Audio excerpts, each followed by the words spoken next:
Today, we review UFC in the Apex from last Saturday night, and we're going to preview UFC 292. Join me for another episode of Matter of Fact MMA. So, today, what we're going to be getting into is exactly what I just said. Let's start out with the UFC at the Apex went down last Saturday night, where in the main event, Vicente Luque goes out there and defeats RDA by unanimous decision after a 5-round battle. So, what I will say about this fight, I actually picked RDA to win in this. Shout out to Vicente Luque for going out there and getting the job done. This looked like a new Luque and a rejuvenated Luque. New in the sense he was a lot calmer. He was more patient in picking his shots. He was more patient in the ground scrambles and just kind of content to somewhat kind of wrestle RDA, kind of control him, kind of almost use RDA's game against him. So that was definitely new. As far as a rejuvenated Vicente Luque, he looked like he could definitely take a shot again. He looked like the old Luque in there, just with a few new tricks. You know what I'm saying? Old dog, new tricks. So I'm definitely here for the new Vicente Luque that goes out there, wins by decision against RDA. So that was a cool little main event. Wasn't the most exciting, action packed, but it was still a good solid main event. In the co-main event, Cub Swanson shocks everyone, goes out there and wins a unanimous decision. They gave all 3 rounds to Cub over Hakeem Dawodu. Now, I will say at the time of viewing this fight, I felt like it was close, but I felt like Hakeem Dawodu definitely did enough to get the nod or to get the win. And I still believe that he did enough, to get the win. After I rewatched the fight, I will say that Cub had some really damaging shots that he sent Hakeem's way. And then that takedown at the end of round 3, while he wasn't able to get a lot of damage with it, he did get the takedown. Personally, I still feel like I would have gave it to Hakeem Dawodu, but I do see a world where you could argue the fight goes to Vicente, but,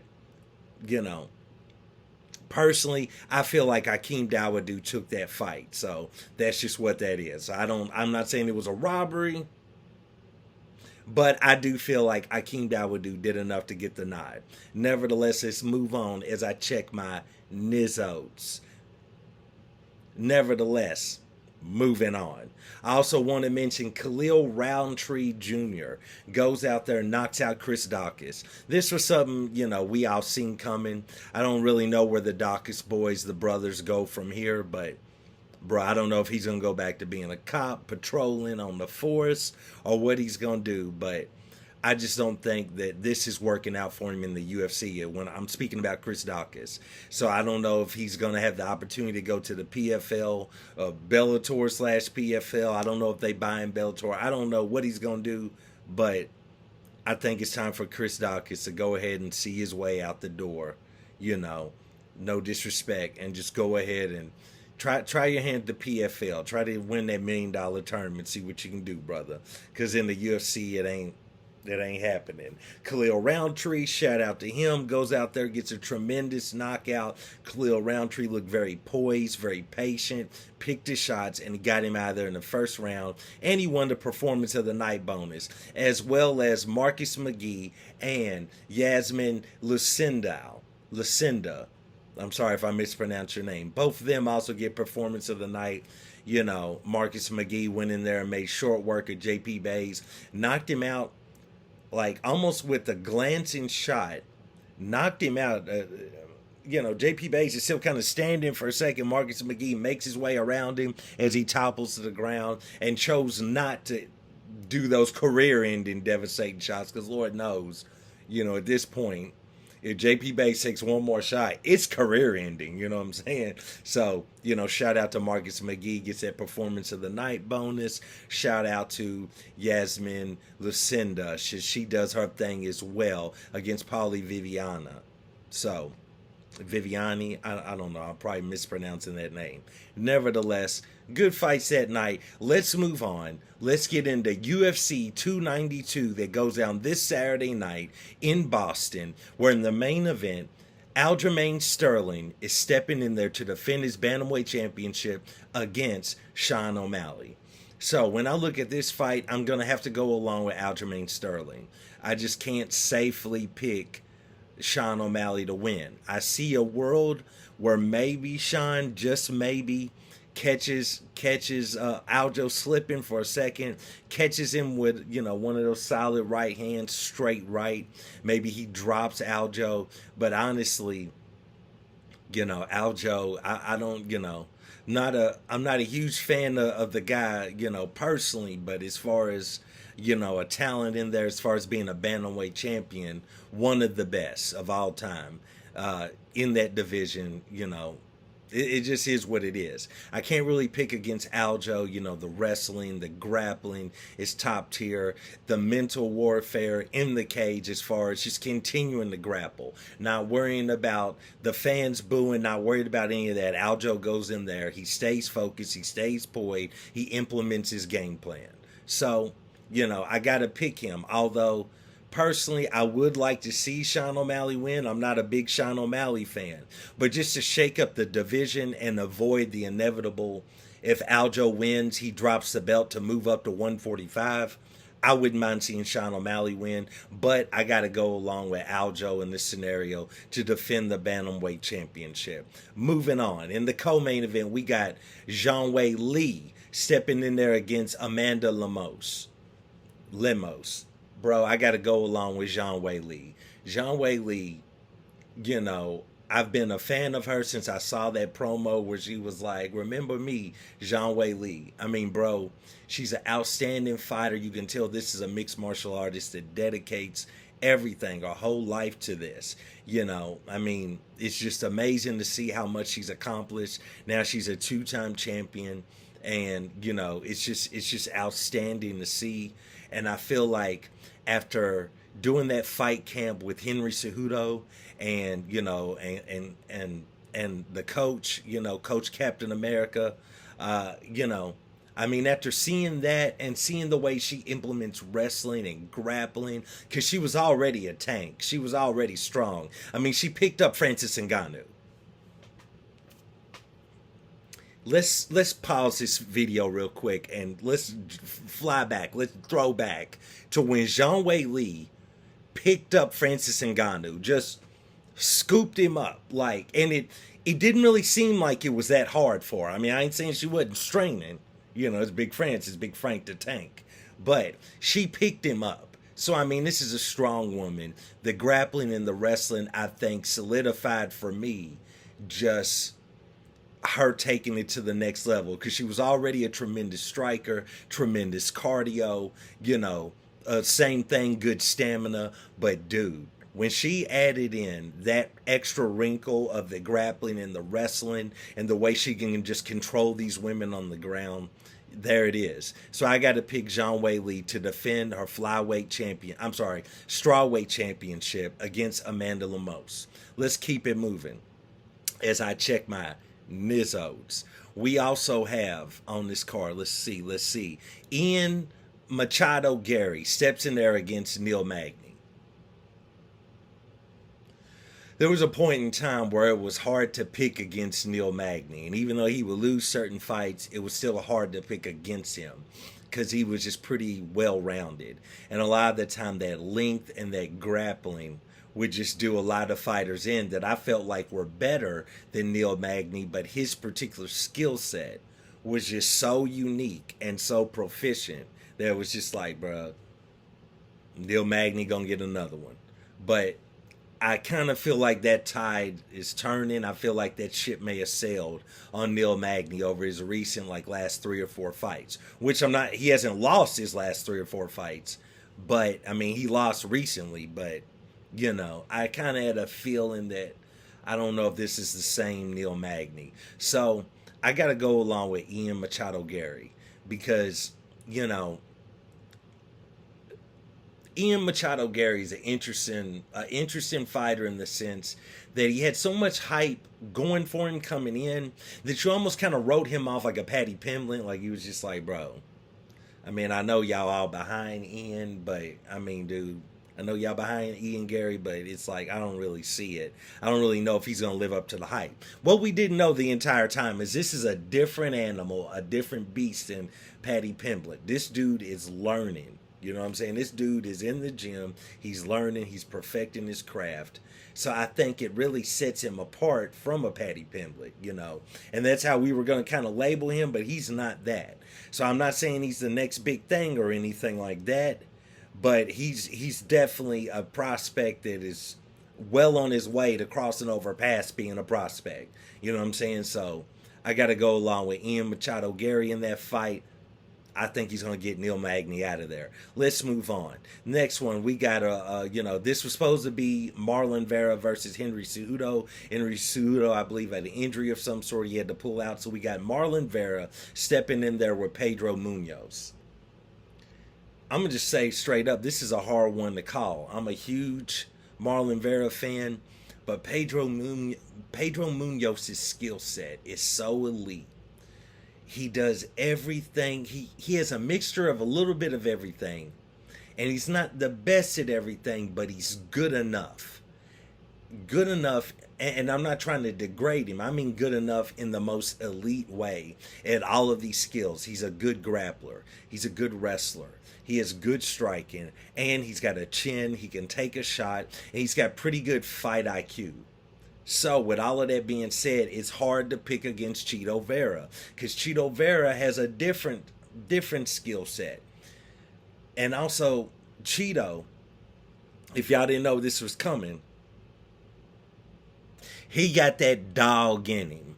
And when you got that dog in you, you know, it's not just a saying. It's like it's literally an attribute of having that dog in you.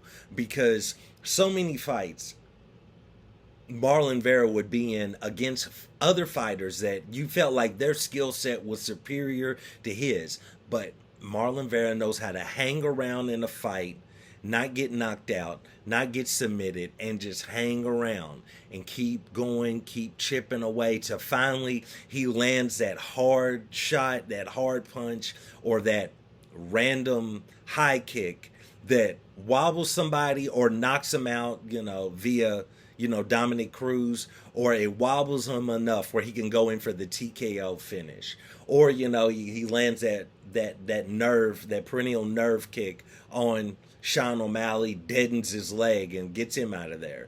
You know what I'm saying? It just is what it is with Marlon Vera. So it's hard to call. I mean, the fan in me wants to lean toward Marlon Vera, but just reviewing this fight from a skills standpoint, you can't count out Pedro Munoz. So I'm not going to make a pick on this, but the fan in me wants to roll. I mean, I want to roll with Marlon Vera, but I don't know if he's going to be able to get Pedro Munoz out of there. Pedro is an outstanding fighter. I'm glad that he's, a lot of people have been preaching about him for years, including me, talking about how good he is. But now I really feel like the public is starting to recognize the brilliance of Pedro Munoz. So we'll see how that goes down. I'm not even going to make a pick there. Moving on. I'm not going to go over all the fights. I'm just going to cover, just a couple of them. You know what I'm saying? A couple of ones I got my eye on. I believe this is the main event of the prelims. Bro, would y'all stop with this? Chris Weidman is going to step in there with Brad Tavares. Bro, can we stop with the Chris Weidman deals, bro? Like, okay, now I will say I'm a little bit biased against Chris Weidman because, I was an Anderson Silva fan, still am. And so the two fights with Anderson Silva literally put a hole in my soul. And nothing has ever refilled that hole. Like, there's nothing, not anything. Not my family, not my job, not making money, not doing anything has filled the hole in my heart from watching Anderson Silva lose twice to Chris Weidman. Nah, I'm just playing. But for real, though, that's how deep it was. So with that being said, it's like, bruh, I just can't. I can't keep going on this Chris Weidman experiment. Would y'all stop, bro? You know, Chris Weidman hasn't looked good in like his last 5 or 6 fights. And I'm not trying to get on here and ish all over Chris Weidman, but let's just speak about it. He won like one of his last like 3 or 4 fights, you know what I'm saying? And it was just like, dude, and he barely got that win. And it's just like, he wasn't looking good before the leg break against Uriah Hall. And now after the leg break against Uriah Hall, it's just like, bro, I just can't do it no more. You know what I'm saying? I'm just like, dude, I just can't. So, he's been off for 2.5 years. I don't see. He wasn't in his tip top A game before he broke his leg. Now that he done broke his leg, I mean, bro, come on. You know what I'm saying? He's been off for 2.5 years. He's older. I just don't see it. So, I got to go along with Brad Tavares in that. And Brad Tavares might have slightly lost a step to what he used to have, but I don't think he's lost a step like he's going to lose to Chris Weidman. So that's that. Meanwhile, just randomly while I'm thinking about it, shout out to my guy Lamar Jackson. It's almost football season. It's going down. All right. Anyway, I just wanted to say that. I don't know why, but shout out Lamar Jackson. We coming back. Nevertheless, let's keep it moving. Bro, next fight I got on here, my guy RoboCop, Gregory Rodriguez, making his return after his recent loss against Dennis Tululin. This is kind of a hard one to call. It might just be my fandom of Gregory Rodriguez, RoboCop, but I'm gonna go along with him. I don't think that the recent knockout. I don't think that that's going to. He seems like a hard guy. You know what I'm saying? Like RoboCop. Greg Cop, as AK Lee would say. Shout out to AK Lee of MMA fighting. He just seems to be a pretty solid dude all around. Like his mental seems fortified, seems solid. So I don't think the knockout loss is really going to do a whole lot. I think he's going to come back out here and do work. So I'm going to go along with Greg Rodriguez in that fight. Outside of that, man, there's only other fight I'm kind of looking to see is, I think Andre Petrosky against GM3, Greg Mearshart. I think that GM3, bro, third round, Jared Mearshart, he's a beast, but I'm gonna go along with Petrosky in that one. I think Petrosky, from the fights I've seen, this guy is, I'm not saying he's got that dog in him. I'm not gonna go there yet, but he's dog tough. You know what I'm saying? He's just hard to get out of there. He's just tough, like old junkyard dog. You know what I'm saying? If you're from the country, you know what I'm talking about. And it's like, bro, he's just hard to get out of there. He never really quits, and he just has this grappling, wrestling pace where even when he's completely gassed, he's still able to grab a single leg and get you down to the ground. So I'm gonna go along with him for the win. There's a couple other fights on the show that are definitely, I'm not too as interested in seeing them. I believe I don't know. A few fights fell out, so I don't know what they're going to add. I know, we got to wait and see what happens with the Ultimate Fighter. I could really care less about whatever fights come off the Ultimate Fighter and, go onto this card. But, I guess you all can, I guess I will too. We got to tune in to the Ultimate Fighter to see what the fights are going to be for the rest of the remainder of the card. But, there's a couple other fights on there, but it kind of is what it is. We'll see how they play out, I will say another scrap, though, will be that Andrea Lee versus Natalia Silva fight. I got to go with Natalia Silva in that, but I think that's going to be a scrap. Just about any bout with Andrea Lee is a scrap. So we'll see how that goes down. But nevertheless, man, it's UFC 292. It goes down this Saturday night, in Boston. home of the Celtics. I'm not a Celtics fan, but shout out to them too. It's going to be interesting to see. Dana White's going to be in rare form. You know what I'm saying? I hope his wife stays home that night because Dana's going to be keyed up. He's going to be ready. He's in Boston. It should be interesting. I'm sure Connor's going to fly there. Senor Snow is going to be there, O'Connor. So we'll see how all that goes down. So it's going to be interesting. Should be a great fight. I appreciate you guys for, joining me for another episode of Matter of Fact MMA. Please like, subscribe, comment. Let me know what you think about the upcoming show. Did you have any takeaways against about the UFC Apex, the previous card? What'd you think about Vicente Luque coming back? Or just let me know your thoughts on UFC 292. Who you got in that main event? Are you going to jump out on the limb and choose or pick Sean O'Malley to win? Is that you? Are you the person that's going to pick him to win? I don't know. Win, I should have said. I don't know. But nevertheless, thank you for joining me for another video. And until next time, peace.